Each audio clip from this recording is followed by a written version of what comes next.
Hello everyone, I am Dr. Dharm Patel and today we are going to talk about Parkinson's disease and its treatment. So let's start with the lecture. Parkinson's disease is a progressive neurodegenerative disorder. Neurodegenerative means there's loss of neurons, specifically dopaminergic neurons in the substantia nigra, basal ganglia.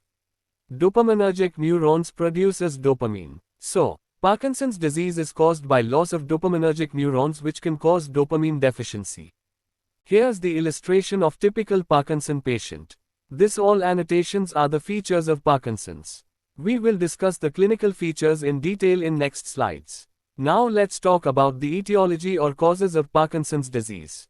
The primary cause is not known yet and the majority of the cases are idiopathic. Genetic factors like misfolding and aggregation of alpha-synuclein which results in clumps formation known as Lewy bodies. This Lewy bodies damages the neuron and can cause neuron death. It is the hallmark cause of PD. Now, secondary Parkinsonism is caused by exposure to insecticide like MPTP which destroys dopaminergic neurons. Drugs like haloperidol, metclopramide and antipsychotics blocks the dopamine receptors. Hence dopamine cannot act effectively. Head trauma can also damage basal ganglia due to microbleeds. In addition, manganese intoxication can also lead to Parkinson's disease. Hyperparathyroidism causes hypercalcemia which reduces dopamine release. Hypoparathyroidism causes calcification of basal ganglia, so this hypo and hyper ultimately results in Parkinson's disease. So, overall, all these interfere with dopamine pathways. Now let's talk about the pathophysiology of Parkinson's. But before learning the pathology, it's important to understand the normal mechanism. So we know that dopamine is important for motivation and drive, but it also has important role in movement control to carry out smooth, coordinated movement. So, there are two pathways. Direct pathway, which causes movement facilitation, and indirect pathway, which causes movement inhibition. Let's talk about direct pathway. Normally, thalamus connects with the cerebellum and basal ganglia to help coordinate movement. It is inhibited by the globus pallidus internus and substantia nigra.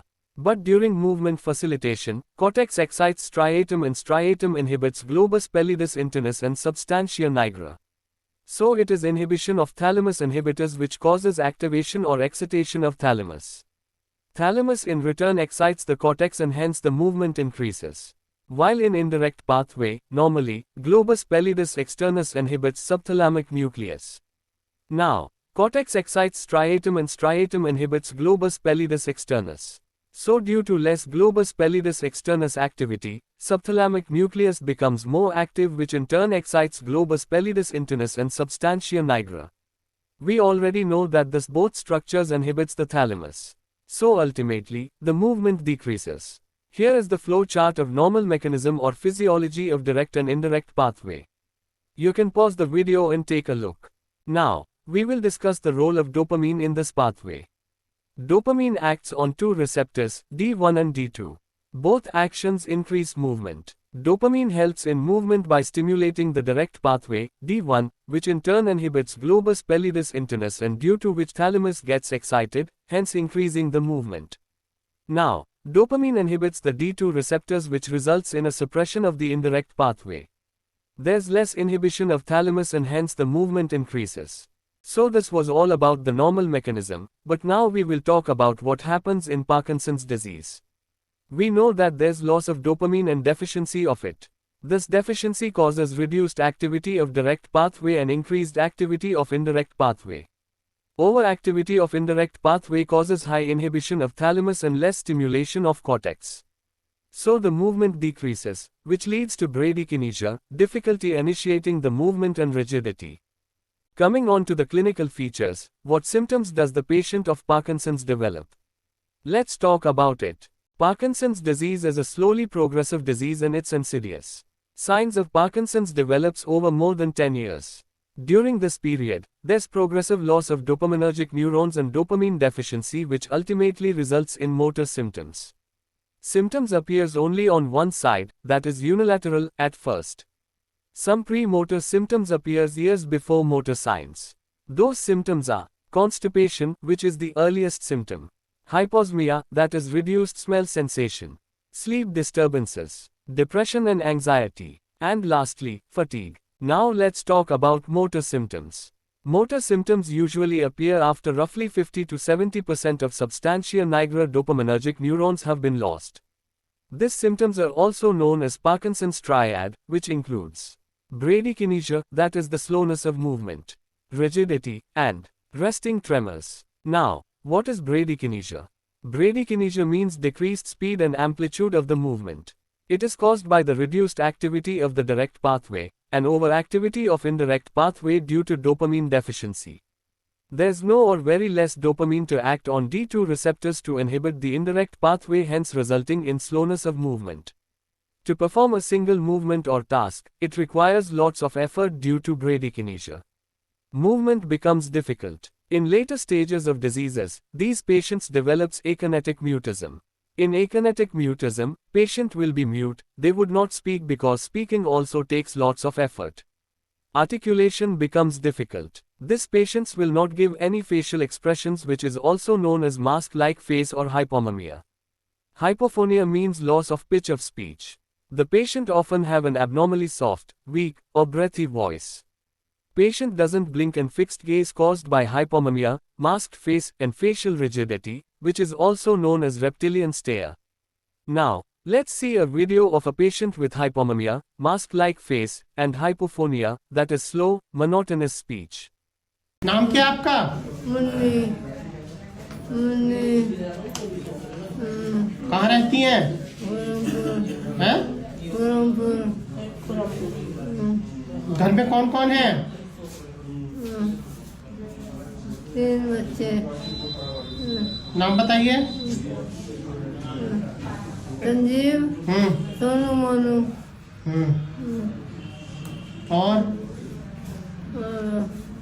और पोती पोता। नाम क्या उनके? 2 पोती, एक मिसी, एक सेठी। The next important motor sign is resting tremors, which are also known as pill rolling tremors. Initially, resting tremors will be asymmetrical. Tremors might be present in one hand or may be more severe in one hand, and other hand might be totally fine. In later stages, tremors develop in both the hands. Frequency of the tremor is generally 4 to 6 Hz.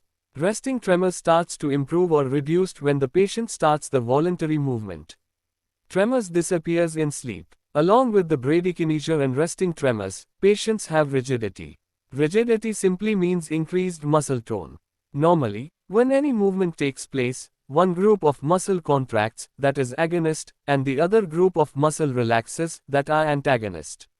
But in rigidity, both agonist and antagonist are contracted, hence causing increased and constant resistance to passive movements. Rigidity is independent of speed of movement, it stays the same at any speed of movement. There are 2 types of rigidity seen. The first is cogwheel rigidity.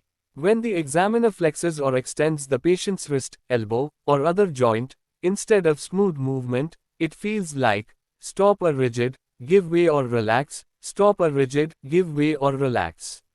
It feels as a jerky, ratchet-like resistance, as if turning a cogwheel or gear. And in a lead pipe rigidity, there's a smooth, constant resistance throughout the movement. To check the rigidity, or unmask the subtle rigidity, Froment maneuver can be performed. In Froment maneuver, while the examiner passively moves one upper limb, for example, wrist or elbow, to assess tone, ask the patient to perform a voluntary movement with the opposite limb. Positive test is confirmed by increased resistance felt during passive movement. Now these patients have postural instability, which increases the tendency to fall. Postural instability is tested by pull test. It tests the patient's ability to maintain balance and recover after a sudden backward displacement of the center of gravity. In pull test, patient stands upright with feet comfortably apart. Examiner stands behind the patient for safety. Examiner warns the patient and then examiner gives a quick backward pull at the shoulders. Normal person takes 1 to 2 quick backward steps and regains balance independently. But Parkinson's patient takes multiple small backward steps and falls backward if unsupported. Now let's talk about gait seen in Parkinson's patients. It is commonly described as a Parkinsonian gait, a characteristic walking pattern caused by bradykinesia, rigidity, impaired postural reflexes, and reduced automatic motor control. Patients typically walk with a stooped posture, where the head, neck, and trunk are flexed forward, and the hips and knees may be slightly bent. This forward flexed posture shifts the center of gravity anteriorly and contributes to imbalance. Walking is characterized by short, shuffling steps, meaning the feet are lifted poorly from the ground and appear to slide forward rather than being stepped normally. Because of this, both step length and stride length are reduced. The gait becomes slow and inefficient. There is reduced arm swing, often beginning on one side in early disease. Normally, arm swing helps maintain balance and rhythm during walking, but in Parkinson's disease this automatic movement is diminished. Patients often have difficulty initiating gait, known as start hesitation. They may stand still for several seconds and appear to make repeated efforts before taking the first step. Some patients develop freezing gait, which is a sudden temporary inability to start walking or continue walking despite wanting to move. Patients commonly describe the sensation as if their feet are glued to the floor. Freezing commonly occurs when starting to walk. There's a difference between shuffling gait and festinant gait. Shuffling gait is a short dragging step with feet barely leaving the ground. Festinating gait is patient appears to be chasing their center of gravity.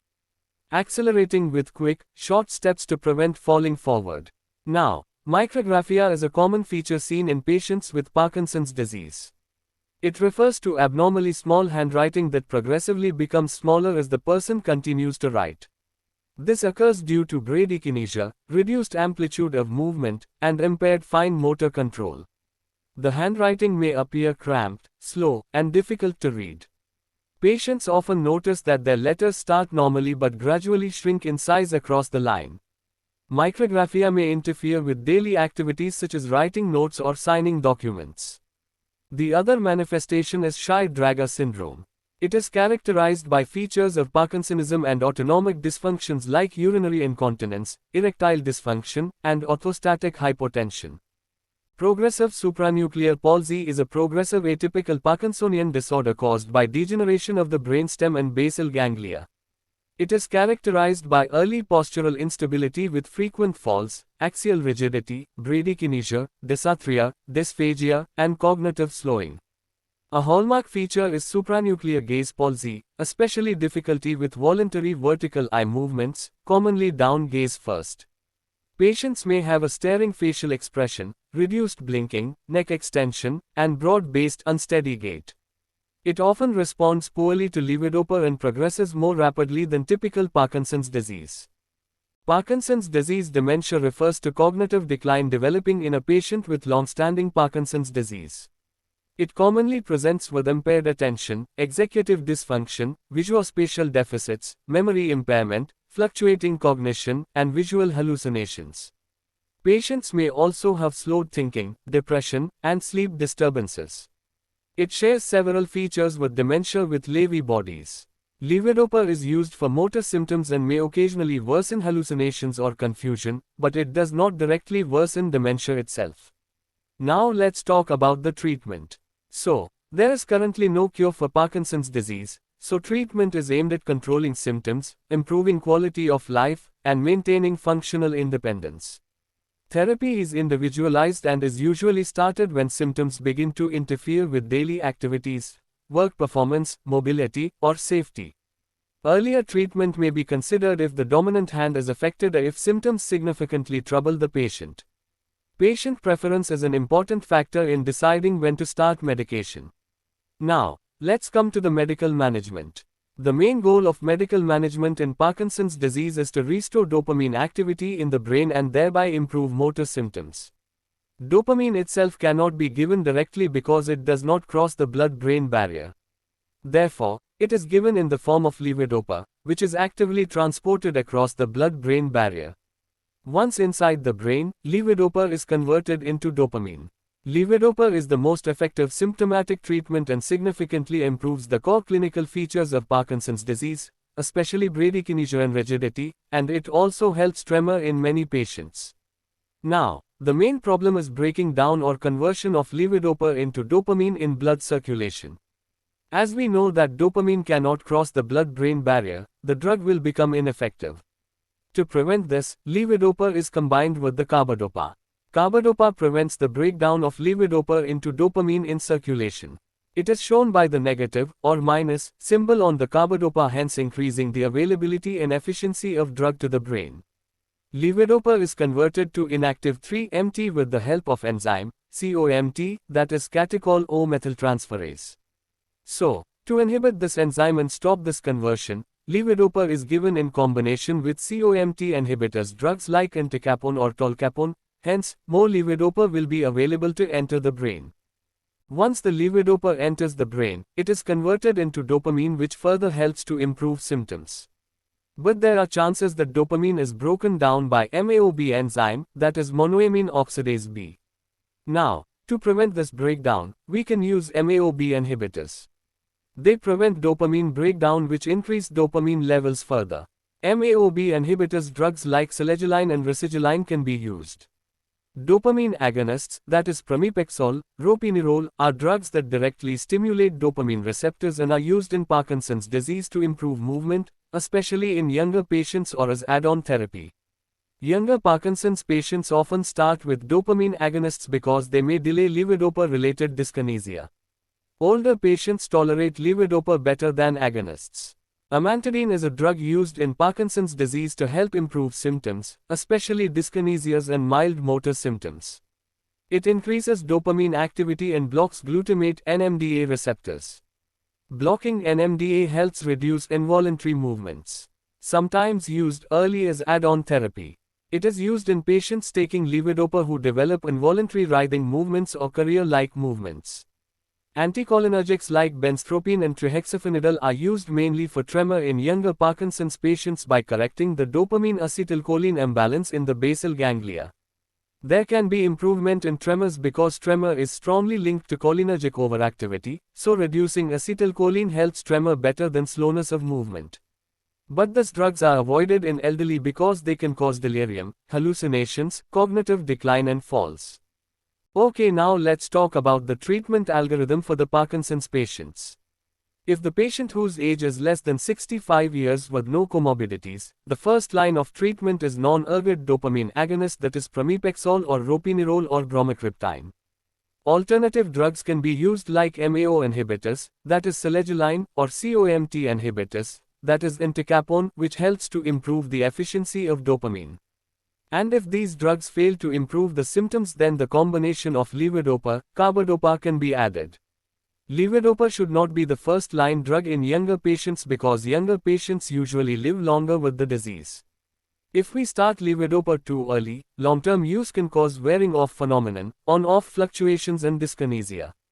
If the patient is more than 65 years old, levodopa-carbidopa is preferred because it gives stronger relief and is better tolerated. Levodopa gives strong symptom control. On starting levodopa in the early phase, the patient gets very good or excellent symptoms relief. During the honeymoon period, there will be improvement in tremors, rigidity, bradykinesia, walking and daily functioning. Many patients feel almost normal. That's why it's called the honeymoon period. But there are problems when the honeymoon period is gone. Problems like wearing off phenomenon in which each dose works for a shorter time, then, on and off phenomenon in which the patient shows good movements along with the freezing or stiffness. Then, dyskinesias can also occur. Levodopa can also cause hallucinations which can be treated with atypical antipsychotics like clozapine or quetiapine. Symptoms of depression can be treated with selective serotonin reuptake inhibitors like citalopram or with serotonin and norepinephrine reuptake inhibitors, SNRIs, like venlafaxine. Symptoms of dementia can be treated with cholinesterase inhibitor drugs, for example, donezepam. Acute delirium can be managed with lorazepam or clonazepam. In advanced cases with severe motor symptoms, when medicines no longer control symptoms well or cause troublesome side effects, deep brain stimulation can be done.